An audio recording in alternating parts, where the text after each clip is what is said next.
離境教會會用8次嘅主日崇拜咧去講解腓立比書 The Philippines。咁想講解下咧，究竟 Philippines 腓立比教會究竟係點樣嘅咧？就腓立比教會咧就係喺呢個歐洲嘅地方，佢本身咧係喺係呢一個歐洲希臘一個叫做馬其頓嘅東部一個小城市，但係咧佢咧係因為分隔咗歐洲同埋亞洲兩大洲一連串山脈之間嘅一個，即係佢個地理位置係非常之好，所以咧係兵家嘅必爭之地。喺主前168年咧，羅馬人征服咗呢個馬其頓呢一個地方啦。嗱，呢度見到咧就係亞洲土耳其嘅地方，呢度咧就係呢個歐亞嘅接口啦，然之後呢邊咧就係歐洲啦。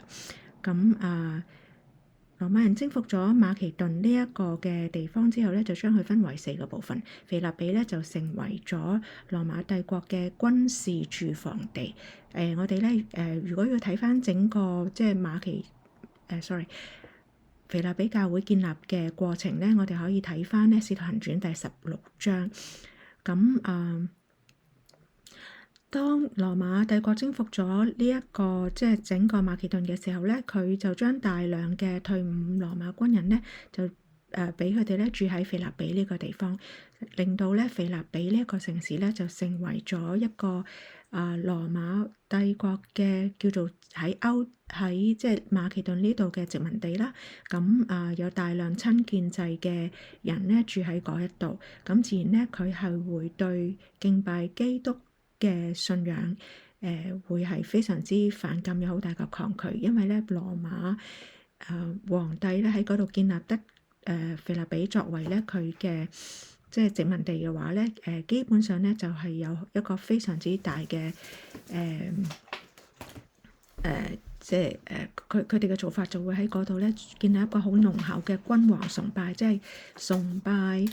羅馬嘅該撒咧作為佢哋嘅神，而好抗拒咧其他嘅神。咁當基督教要傳入嚟嘅時候咧，要想嗰度嘅人咧去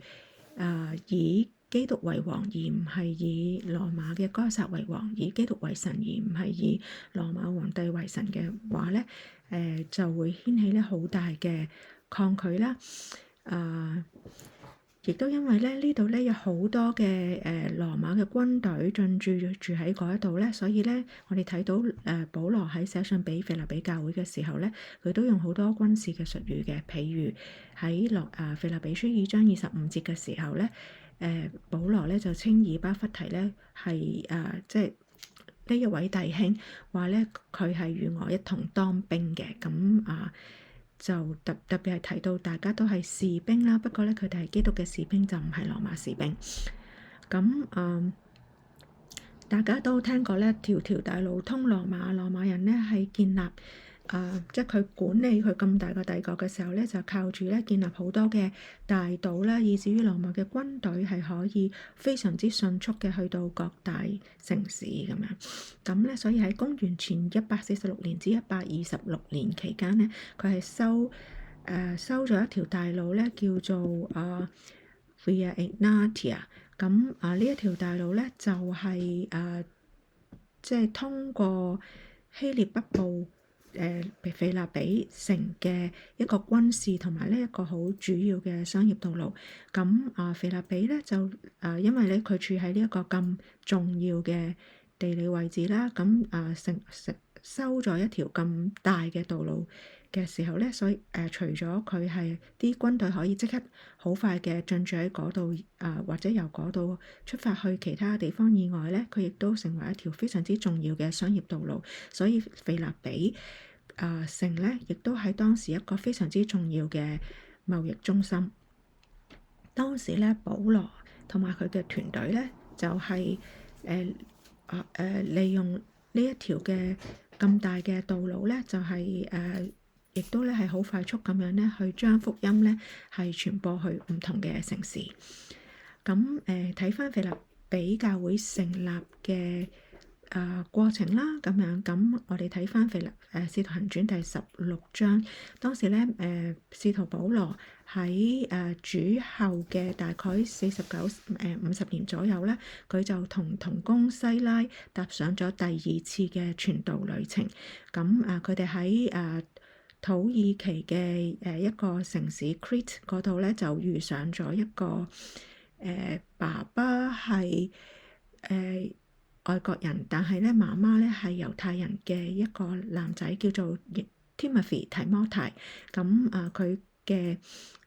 婆婆同埋媽媽咧都係一個好敬虔嘅猶太人嚟嘅。咁所以咧保羅咧就帶埋喺嗰度遇上咗 Timothy 嘅時候咧，就帶埋佢一齊上路去傳福音，就收咗 Timothy 作為咧佢嘅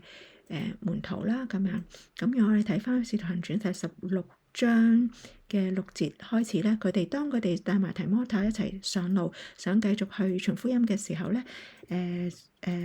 使徒行傳嘅作者路加醫生咧就話聖靈咧禁止佢哋喺亞細亞嗰度講道，咁佢哋再周圍去揾傳福音嘅機會啦，經過弗呂家、加拉太一帶嘅地方，到咗美西亞嘅邊界嘅時候咧，佢哋想再去推比尼嗰個地方，但係咧聖靈咧卻唔准許佢哋過去嗰一度。咁佢哋就好奇怪啦，點解呢一個嘅傳道旅程周圍都去唔到，唔可以去傳福音咧？咁保羅咧就繼續去禱告，求神帶領佢哋應該繼續去邊度傳福音咧？咁喺夜間嘅時候咧，就保羅見到有一個異象，見到咧喺當時佢哋係喺土耳其嘅邊界啦。咁但係咧佢咧就發夢，應該話係見異象嘅時候咧，就見到有一個馬其頓人，已經係去咗歐洲嘅地方噶啦。而家嘅希臘嘅一部分啦。一個馬其頓人咧喺度站着，求佢話：請你過嚟馬其頓幫助我哋啦咁樣。咁保羅咧見到呢個異象嘅時候咧，就出發咧，要離開土耳其，就去咗希臘馬其頓嗰個地方咧，去傳福音啦。咁如果我哋細心去睇呢一段嘅經文嘅時候咧，就見到其實之前佢哋咧一路咧路加醫生去記載，佢哋去傳道嘅時候咧，一路都係用他們咧去形容咧佢哋呢一個嘅團隊。但係去到第10節，保羅見到呢個異象要去馬其頓嘅時候咧，佢就將呢一個嘅代名詞轉咗做我哋啦，唔再係用他們去形容保羅嘅團隊，而係用咗我哋去形容呢一個團隊，即係話《使徒行傳》嘅作者路加醫生，佢喺呢個時候咧就係參加咗保羅嘅傳福音嘅團隊，就同保羅嘅團隊咧一齊去馬其頓嗰度傳福音嘅。咁於第11節嗰度講到咧，佢哋就由特羅亞開船就去到撒摩特拉，然之後咧就到咗利亞波利，就喺嗰度咧就去到腓立比，就喺咧馬其頓嗰度嘅第一個重鎮啦，亦都係羅馬嘅駐防城。所謂駐防城，即係軍隊駐防喺嗰度嘅城市。佢哋咧喺馬其頓呢一個嘅地方咧，佢哋喺腓立比呢一個嘅城市咧，只係住咗幾日啫，就建立咗嗰度嘅教會啦。咁保羅咧一向嘅習慣咧，都係咧去到某一個新嘅地方嘅時候咧，佢一定咧會先去嗰個地方嘅會堂去揾啲猶太人向佢哋傳福音，因為佢哋保羅咧係好想佢嘅弟兄即係猶太人咧係能夠認識耶穌基督，能夠接受耶穌基督咧作佢哋嘅彌賽亞。咁但係咧嚟到腓立比嘅時候咧就好特別，因為腓立比城咧基本上係冇乜猶太人，所以咧理論上佢哋有10個猶太人嘅話咧，佢哋就已經會成立一個會堂去聚會嘅。但係喺腓立比城，佢哋咧係揾唔到有會堂 synagogue。咁咧佢哋就呢一個地方咧，就基本上就係羅馬軍人住喺嗰度嘅地方，就好少猶太人咧住喺嗰度嘅。不過咧根據《使徒行傳》16章13節嘅記載咧，佢哋就出咗城門咧，喺河邊咧就揾到咧有一啲婦女喺河邊聚集喺嗰度禱告，所以咧佢哋咧就坐就喺呢一個河邊咧就坐下，就對嗰度聚會嘅婦女咧去講道。咁咧呢一啲嘅婦女當中咧，有其中一個女士咧，佢個名叫做 Lydia 呂底亞，佢咧係一個賣紫色布匹嘅生意人嚟嘅。咁紫色嘅布匹咧喺當時係非常之貴重，作為一個賣紫色布匹嘅生意人，呢一個婦女 Lydia， 佢應該咧都係即係賺到好多錢，即係佢係即係猶太人，大家都知好識做生意嘅。咁佢本來咧呢一個 Lydia 咧係推雅推拉城嘅人嚟嘅，佢本身咧都係素來敬拜神，但係咧佢就喺嗰度腓立比呢一個地方咧，因為頭先我哋講到腓立比係都係一個商業重鎮啦，咁佢就嚟到呢一度咧去賣佢嘅紫色布匹啦咁樣。咁當Lydia 喺呢一個地方遇見保羅，聽到保羅嘅講道咧，主就根據聖經嘅使徒行傳16章14節，路加醫生嘅 record 咧就話主開導咗佢嘅心，叫佢能夠留心聽保羅所講嘅説話。於是咧，佢聽完之後咧，佢同埋佢一家咧都即刻領咗洗，並且要求保羅話：如果你認為我嘅信咧係真信，我真係忠心去服侍主嘅話咧，就請你哋呢一個團隊嚟到我屋企嗰度住。於是咧就強留保羅團隊啦，招待佢嘅團隊咧去到佢屋企嗰度住。後來咧佢嘅屋企咧亦都成為咗腓立比教會聚集嘅地方。咁跟住咧就有一日就保羅、路加、醫生、西拉就一齊咧就去到再去咧嗰個即係河邊禱告嘅地方嗰度，就想繼續講道啦。但係咧，當佢哋經過即係未去到嗰度之前咧，佢哋就遇到一個咧俾巫術占卜嘅巫師咧附喺佢嘅即係一個邪靈附喺身嘅女仔咧騷擾。根據聖經嘅記載，呢一個嘅女仔咧，佢本身咧有一個魔鬼一個附喺佢嘅身上邊，所以咧佢咧就係可以用法術咧即係能夠占卜而佢嘅呢一個嘅女仔嘅主人，即係呢個女仔本身係一個嘅奴僕嚟嘅，佢嘅主人咧就利用佢身上邊有鬼附，就可以用法術咧就即係大得財利，即係利用呢一個女仔嘅被鬼附咧用巫術咧嚟到賺錢。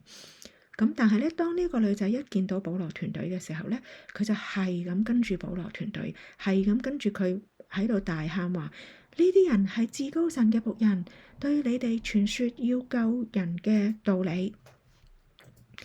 咁本來睇落咧就好似幾好咁喎，佢即係呢一隻嘅污鬼喺呢個女仔嘅身上邊咧，就話俾人哋聽呢一個嘅團隊咧係至高神嘅僕人，要去傳說得救恩嘅道理。但係問題咧就係佢不停跟住保羅咁樣去即係大聲喊叫，並且咧日日係咁跟住佢大聲喊叫嘅時候咧，就令到保羅其實本身傳唔到道。保羅心中覺得好厭煩，就轉身對嗰隻鬼話：我奉耶穌基督嘅名吩咐你喺佢身上面出嚟。當時呢隻鬼咧就即刻出咗嚟啦。咁就係因為呢一件事嘅緣故咧，侍女呢個女仔嘅主人們見到嗰個女仔咧身上邊再冇嗰個能夠占卜嘅污鬼喺佢嘅身上邊，佢再唔能夠占卜啦，所以咧就唔可以咧再利用呢個女仔咧去賺錢生財。於是咧佢就好嬲啦，佢哋就抽住保羅同埋西拉到市集去見即係當地嘅長官。指控咧佢哋呢啲嘅猶太人喺度騷擾腓立比，全羅馬人所唔能夠接受嘅規矩。咁就呢一種嘅反猶太主義咧，其實喺1年之前咧，就喺當時嘅羅馬咧發生過一次。當時嘅羅馬王該撒法老丟皇帝咧，佢係將羅馬所居住嘅猶太人咧係驅逐出境，認為佢哋係一啲搞事者。咁所以咧當呢一個侍女嘅主人見即係好嬲，保羅咧趕走咗呢一個侍女身上邊嗰隻污鬼嘅時候咧，佢就要即係捉佢哋去見羅馬嘅長官啦，然之後咧就要羅馬嘅長官咧將佢哋懲罰並且咧驅逐出境。咁當時咧佢呢一個嘅長官咧就只係捉住保羅同埋西拉，因為咧佢哋係猶太人，但係咧就冇捉住路加嘅喎，即係冇捉住路加醫生，因為根據聖經嘅記載喺哥羅西書4章11節同埋14節咧，我哋知道咧路加醫生咧其實係一個外邦人嚟嘅，佢唔係猶太人嚟嘅。所以咧當時咧就佢哋就利用指控保羅同埋西拉係猶太人嚟到搞事啦，咁就所捉嘅咧就淨係保羅同埋西拉，就冇捉到路加醫生。一則係因為路加醫生本身唔係有一個猶太人啦，二則路加醫生我哋睇到咧佢係啱啱 join 呢個團隊，佢本身有人估計咧佢有可能咧都係腓立比嘅。即係呢個城嘅人，咁但係我哋冇一個確據嘅，只係估計嘅啫。咁但係起碼咧，佢路加醫生咧當時咧都係喺呢一個區域裏邊咧，估計佢係一個好受尊敬嘅社區成員，所以咧亦都咧冇捉到咧路加醫生咧去嗰個裁判官嘅面前。咁保羅同埋西拉被捉咗去嗰啲羅馬嘅長官面前嘅時候咧，佢哋羅馬長官咧見到佢哋係猶太人咧，就不問是非，就即刻咧將佢哋毀打，並且咧送進去監獄裏邊。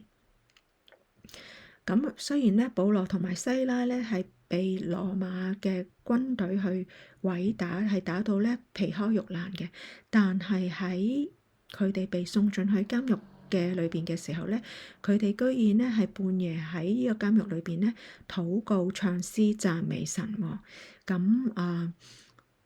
當佢哋喺呢個監獄裏邊禱告唱詩讚美神嘅時候咧，就突然間地大震動，發生一個好大嘅地震，係震到咧連呢一個監獄嘅根基個地基咧都被動搖。而監獄嘅門咧就全部咧震開晒，連咧嗰啲咧即係本來咧係嗰啲嘅囚犯咧係會有個手扣鎖住佢哋，手扣同埋腳扣鎖住佢哋，但係連呢啲嘅手扣腳扣咧都全部鬆開晒。咁照道理咧，即係監獄裏邊所有嘅手扣被鬆開晒，手扣腳扣鬆開晒，門又鬆開晒嘅時候咧，應該就係所有嘅即係監犯咧都應該會即刻逃走。所以當腓立比嘅獄卒見到咁嘅情況嘅時候咧，佢就以為所有嘅監犯都已經逃走晒。按照羅馬嘅法律咧，喺咁嘅情況底下咧，呢一個嘅獄卒咧係一定會死，佢唔自殺咧都會俾羅馬嘅嘅軍隊都會殺咗佢。所以咧為免即係還死掂死咧，佢就情願自殺咧，就死得冇咁慘。但係喺佢自殺之前咧，保羅原來同埋其他嘅監犯咧係冇走到，咁保羅咧即刻咧就阻止呢一個嘅獄卒自殺，話俾佢聽冇人逃走到啊，你唔使自殺啊咁樣。咁呢個獄卒咧就意識到保羅同埋西拉咧，佢哋似乎唔係一般嘅即係被捉嘅囚犯，就問佢哋兩位先生，我點樣先至可以得救啊？咁樣咁佢所問嘅得救，可能就係諗住我點樣先可以唔使死啊？唔會被羅馬嘅即係羅馬人去判處咁樣，亦都有可能咧就係佢都唔知點樣係叫做得救，但係佢即係佢就咁問啦咁樣。咁保羅同埋西拉嘅答案咧就係當信主耶穌，咁你就會必然得救啦。唔單止係你喎，係你同你一家都當信主耶穌，咁你哋就必得救啦。咁根據聖經記載咧，就喺嗰一晚呢一個獄卒咧就聽咗佢哋呢一個教徒咧，就即刻接受咗耶穌基督啦，並且咧就幫佢哋洗傷口啦。佢同埋佢呢個獄卒嘅所有嘅獄卒嘅全家都受洗，並且咧將保羅同埋西拉咧就帶到去佢哋嘅屋企嘅裏邊，即刻整一頓大餐去因為嗰陣時咧，其實羅馬嘅監獄咧係唔負責煮嘢食俾啲囚犯嘅。啲囚犯被收咗監之後咧，如果佢哋要可以即係有飯食嘅話咧，一定係要有人送飯去監獄，佢哋先有得食。咁當時呢個獄卒接咗佢哋去獄卒嘅屋企，就煮一個大餐俾佢哋食啦。並且咧呢個獄卒係充滿喜樂，因為咧佢已經信咗神，唔單止係佢，而且係佢全家都已經得救。咁呢一個嘅官長第二日就好神奇喎，唔知係咪就係因為呢一個嘅地震釋放咗呢啲嘅人，而佢哋唔走，呢個官長咧就亦都其實係咯，即係覺得佢哋覺係好特別啦，就決定咧釋放保羅同埋西拉。咁我相信咧佢亦都係冇再計較呢一個嘅獄卒。冇殺佢啦，咁獄卒嘅全家就得以保命。咁雖然羅馬嘅長官決定釋放保羅同埋西拉，但係保羅咧佢係羅馬公民，佢知道咧佢係受羅馬嘅法律保護，要求咧佢話俾呢個長官聽，你想就咁打完我之後就即係放我走就算數啊？唔得，因為我係羅馬嘅公民，你冇審問過我就施用嚴刑咧去毀打羅馬公民，所以咧呢一個嘅長官咧係有罪嘅。佢就要求呢個長官你親自嚟見我，親自嚟帶領我哋出去，唔好鬼鬼祟祟咁樣放咗我哋當冇件事就算數。佢哋要求咧呢一個嘅長官親自嚟到道歉啦。當呢個長官佢聽到原來保羅係羅馬嘅公民嘅時候，佢就好驚。就有人係懷疑保羅要叫嗰個長官咁樣做嘅時候，係因為佢都要俾個下馬威呢個長官。雖則佢哋要離開呢一個嘅腓立比教會，但係呢一個嘅長官如果迫害羅馬教會嘅話，唔保護羅馬教會嘅話咧，保羅就會即係將呢件案件咧呈上再高一階，話俾羅馬當局聽咧，呢一個長官點樣咧胡亂去毀打一個羅馬公民，並且將一個羅馬公民咧係冇審過咧就走去收監。咁嚟到咧作為即係一個保護初生嘅羅馬教會嘅手段。其實我哋睇到咧。就喺呢一個嘅時候，羅馬呢個腓立比教會，sorry，腓立比教會有幾多人呢？就係河邊認識聽咗保羅傳道嘅 Lydia， 並且其他嘅婦女並佢哋嘅家庭啦。嗰個被鬼趕走咗冇再有污鬼附身嘅嗰個 slave 嗰個女奴隸啦，呢一個獄卒全家啦，即係可能係一班獄卒全家啦，咁樣就係咁少人嘅啫，咁樣咁保羅咧就要被逼咧要離開腓立比呢一個嘅地方啦，所以咧佢哋只係留咗幾日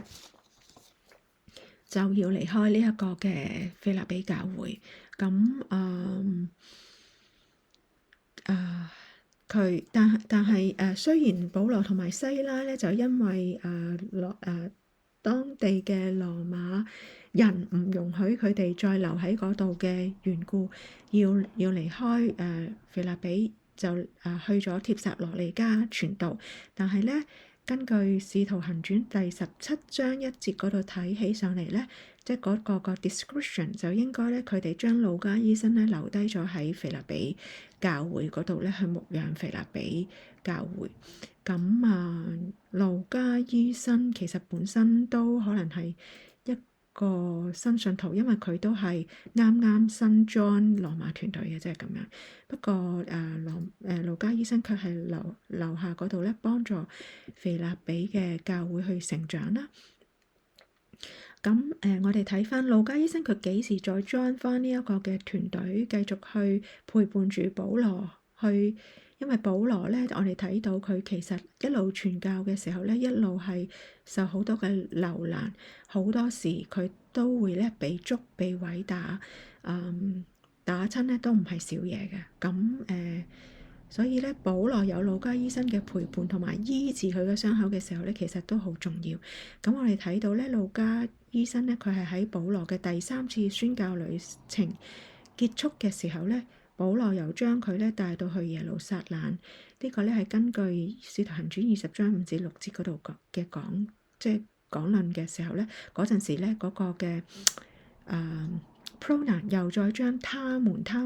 咧又改翻變咗做我們。咁如果計翻即係呢一個嘅時間，由嗰陣時一路到保羅嘅第3次宣教旅程結束咧，似乎路加咧就留咗喺腓立比最少有6年嘅時間。咁呢個係一個估計嚟嘅。咁保羅嘅團隊就離開咗呢一個腓立比啦，咁一路去帖撒羅尼迦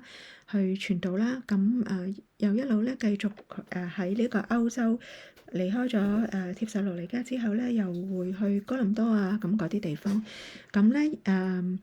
一路呢啲嘅地方咧都係外邦信徒，即係外邦嘅地方啦。咁保羅咧要一路去，即係點樣去維持生計咧？就係要靠織帳棚。另外一樣嘅即係維持生計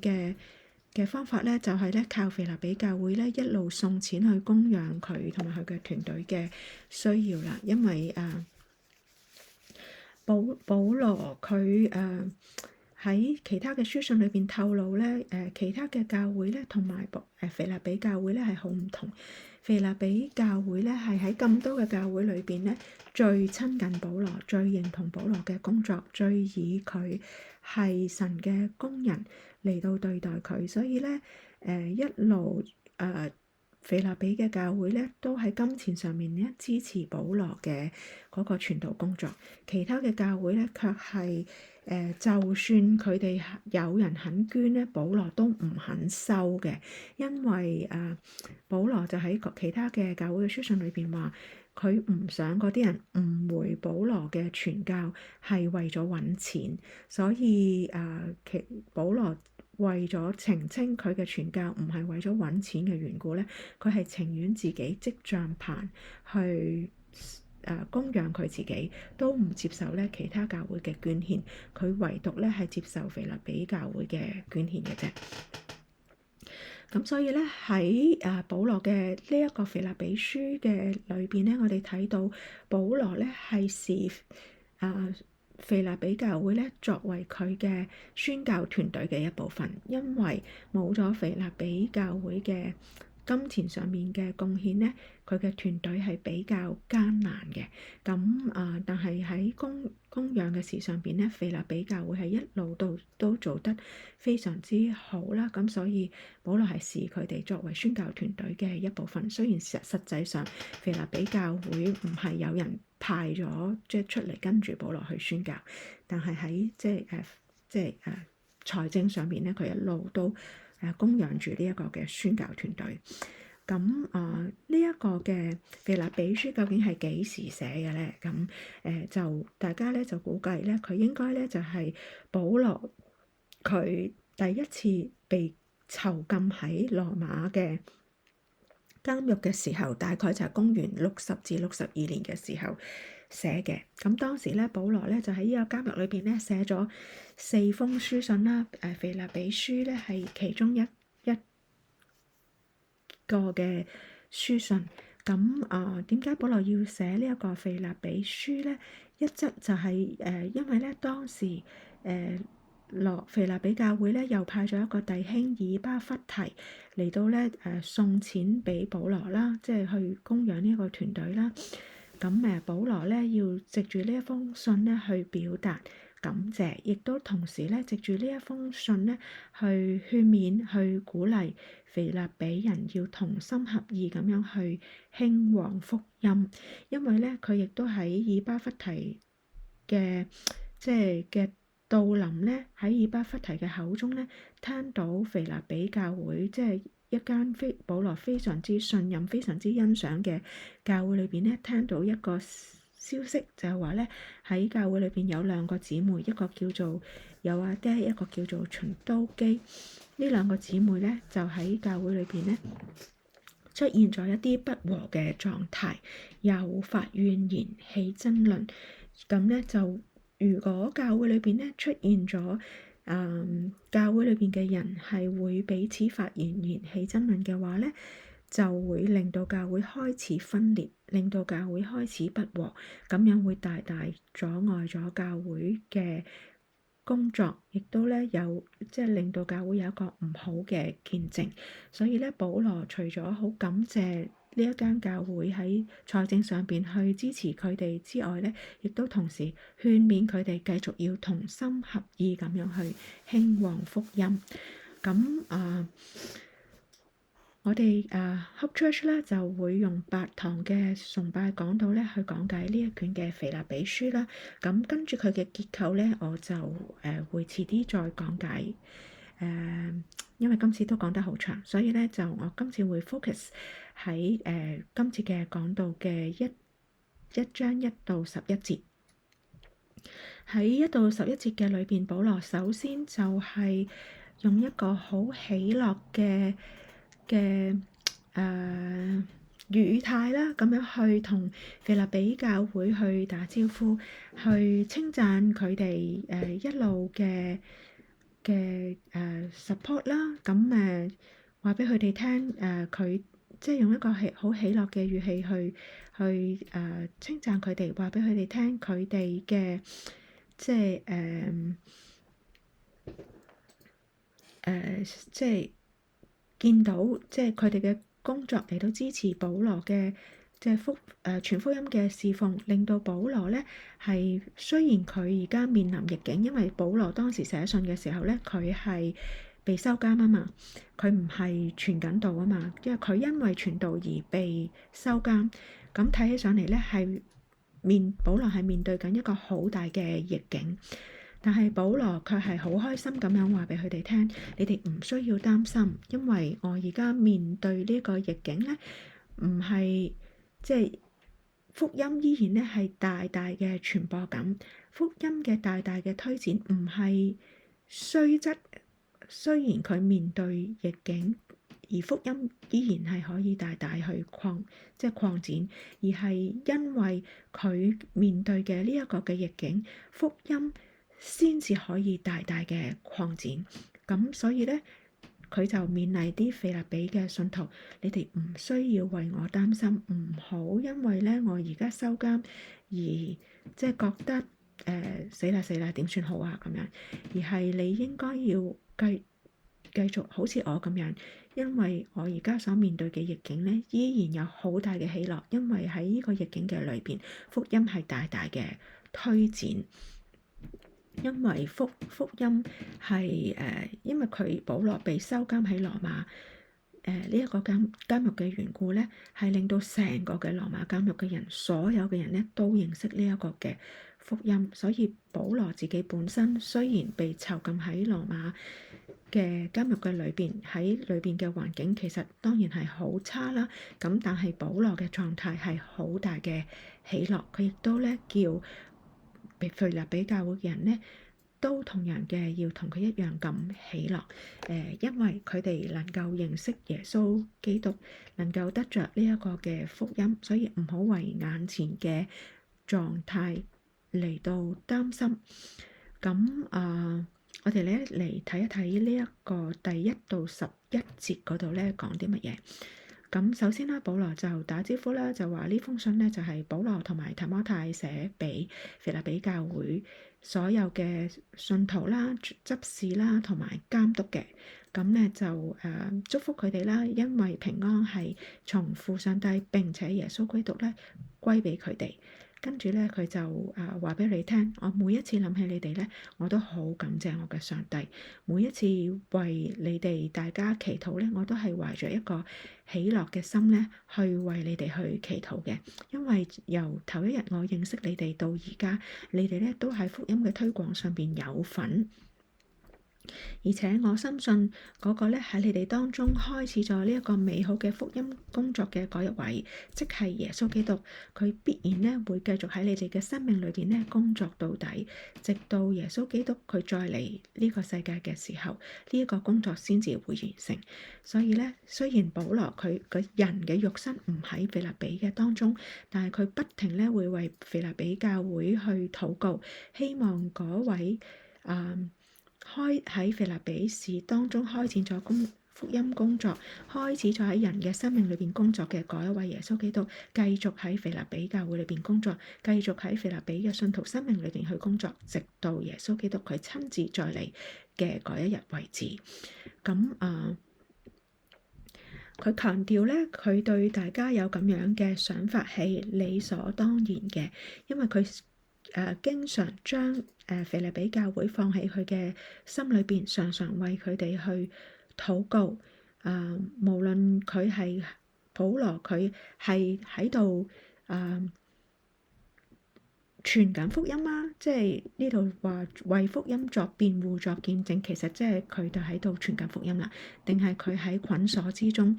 其中所即係。就算佢喺捆鎖之中咧，其實佢喺法庭上邊作辯護咧，都喺度傳緊福音嘅。所以無論喺任何時候，佢傳緊嘅福音咧，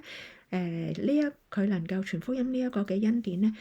腓立比教會咧都係同佢有份。咁佢特別咧用想法呢一個字，因為咧跟住落去咧，保羅亦都係想調教腓立比教會嗰度嗰啲人嘅想法，所以咧佢就特別強調想法，大家咧應該要即係將呢一個嘅想法咧同基督對齊，唔好即係採納咗咧當時佢哋身處嘅嗰個羅馬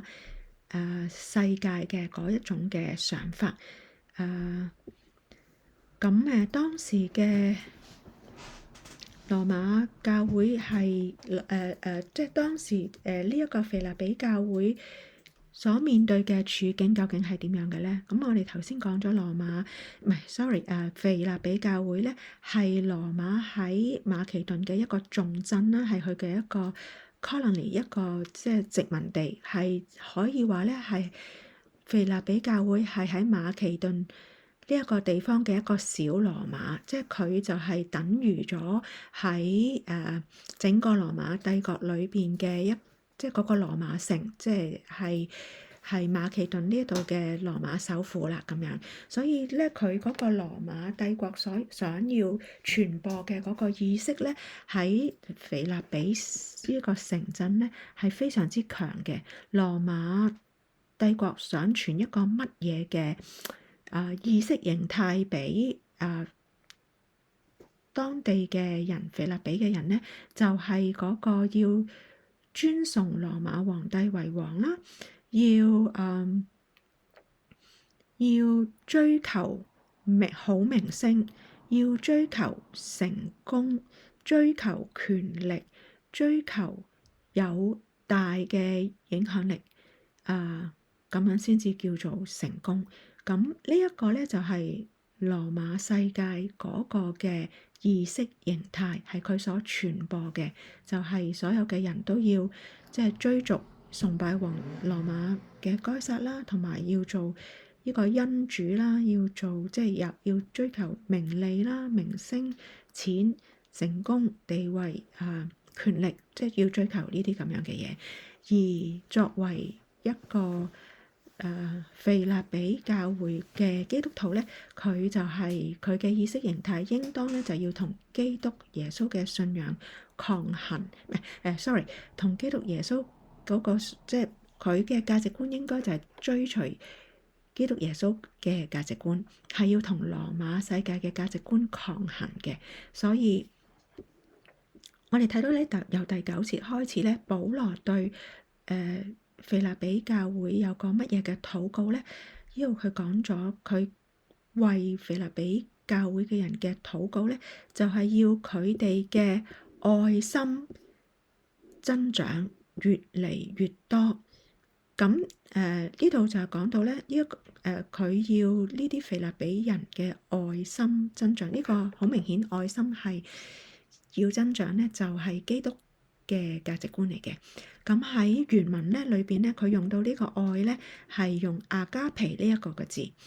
喺原文係希臘文啦，希臘文裏邊咧其實有4個字咧都可以翻譯做愛嘅。第一個字咧就係 eros， 呢一個咧係指我哋咧身體情慾嘅愛，男歡女愛嘅嗰個愛。第二個字咧就係torch， 呢一個咧就係即係家庭嘅愛。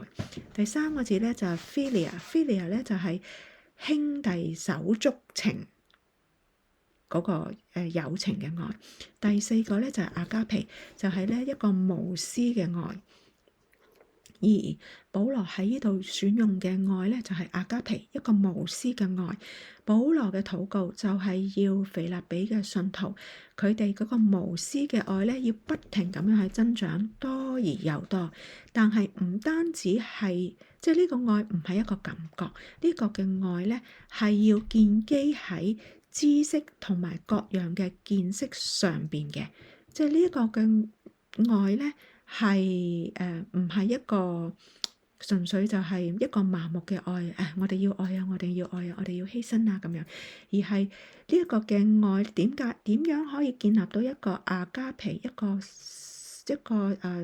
selflessness， 一個無私嘅愛咧？首先我哋要有一個知識，喺知識上邊建立呢個愛心，同埋喺各樣見識上面咧建立呢一個愛心。咩叫做知識同埋各樣見識咧？知識就係我哋真係嗰個理性上邊所知道嘅知識啦。乜嘢係是，乜嘢係非，乜嘢係啱，乜嘢唔啱。即係當時嘅希臘人、羅馬人係好講求我哋要有知識啊嘛，佢哋樣樣嘢都話要知嘅喎，咁樣呢個咧就係一個即係知識啦。而咩叫做各樣見識？英文譯做 depth of insight， 或者有啲嘅英文版本譯做 discernment perception。中文嘅版本有啲聖經版本係做審察力或者深層價值觀，即係佢嘅即係呢一個嘅各樣見識，就係羅馬帝國藉住佢哋嘅生活譬如佢哋嘅劇場，越有錢越有地位嘅人就越近嗰個舞台啦。裏邊會有啲包廂，就係呢啲有錢有名譽有地位嘅人先至坐得㗎啦。即係去嗰個喺生活每一日嘅價值觀裏邊所顯示出嚟嘅嗰個深層嘅價值觀，嗰個要尊敬、要追求顯貴地位名聲嘅一個咁樣嘅價值觀，就係呢一個所謂各樣見識上邊，即係呢個羅馬帝國要 shape 要塑造佢嘅公民要追求嘅嗰個嘅價值觀。保羅話腓立比嘅信徒要係喺一個深層價值觀嘅裏邊，佢懂得去洞察乜嘢先至叫做好，咩叫做唔好，咩叫做真正嘅好。第10節嗰度講到咧，即係佢哋呢一個嘅愛心要建立喺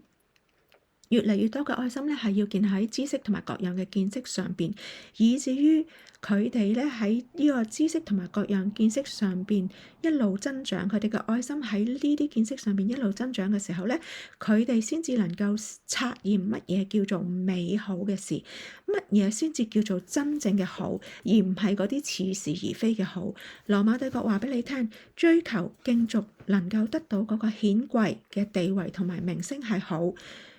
保羅話俾你聽，嗰啲唔係真正嘅好，真正嘅好係要能夠知道認識耶穌基督，同埋咧並且能夠有一個無私嘅愛，並且能夠即係我哋嘅追求係要追求認識耶穌基督，並且遵行佢一切嘅教導，嗰個先至叫做好。如果我哋閃失咗我哋名義上邊話我哋追隨基督，但係實際上邊喺我哋嘅生活行為裏邊係追求咗一啲即係變咗好似我哋嘅實際生活上邊，我哋都係同樣好似嗰啲羅馬人咁樣去競逐名利，追求佢哋嗰種成功嘅話咧，咁我哋嘅見證我哋就失咗見證，我哋就會成為咗一個即係其他人嘅絆腳石，令到其他嘅人佢哋唔能夠好好去追求基督。咁呢個咧就係指有過失，即係 blame，即係俾人去可以 blame 到。即係如果我哋係喺我哋嘅生命嘅裏邊，唔係一個真正追求即係聖潔嘅人嘅時候，咁所以咧，保羅就話：點解我要為你哋咁樣去禱告？我為你哋禱告，叫你哋嘅愛心係不停去增長，係喺知識同埋各樣嘅見識上邊咧不停去增長，以至你哋能夠察驗乜嘢先至叫做真正嘅好。你哋嘅生活見證係純潔嘅，係完全依靠基督嘅，係冇過失，唔會絆倒人嘅，直到基督嚟嘅日子，你哋都係咁樣。呢個咧就係保羅對於腓立比人嘅禱告。並且佢哋如果能夠有呢個愛心嘅增長，知道咧乜嘢能夠試驗到乜嘢先至叫做真正嘅好，並且靠着耶穌基督能夠表現出嚟，就係咧結滿公義嘅果子，即係話佢哋嘅所有嘅行為、言語、態度都能夠睇到咧係有一個即係公義嘅果子，即係體現到佢哋意識形態，所以佢哋嘅態度、佢哋嘅説話、佢哋嘅行為都係公義嘅，能夠顯出呢個公義，就係叫做結滿公義嘅果子啦。並且咧，佢哋呢啲嘅意識形態、言語行為係表現出嚟咧，係完全公義，就令到咧神能夠得着榮耀同埋稱讚。呢個咧係保羅為腓立比嘅信徒所祈求嘅，並且亦都係應當我哋去為我哋自己去祈求，亦都應當係我哋為我哋嘅家庭、為我哋嘅仔女嘅祈求。所以呢個亦都係其實我初信嘅時候咧，好渴望為自己祈求。我都希望我自己能夠喺我嘅愛心能夠喺知識同埋各樣嘅見識上邊不停增長，多而又多，叫我能夠察驗乜嘢係真正美好嘅事，能夠成為一個純潔冇絆倒人嘅人，直到基督嚟嘅日子。並且靠着耶穌基督能夠表現出公義、結滿公義嘅果子，而叫我嘅生命能夠成為得神、得榮耀、得頌讚嘅一個嘅器皿，或者一個嘅渠道。我亦都祈求我嘅仔女能夠係可以有咁樣嘅生命，整個嘅家庭都係咁樣，亦都盼望我哋嘅教會每一個嘅基督徒嘅生命咧係可以係咁樣。咁今次講嘅係咁多先。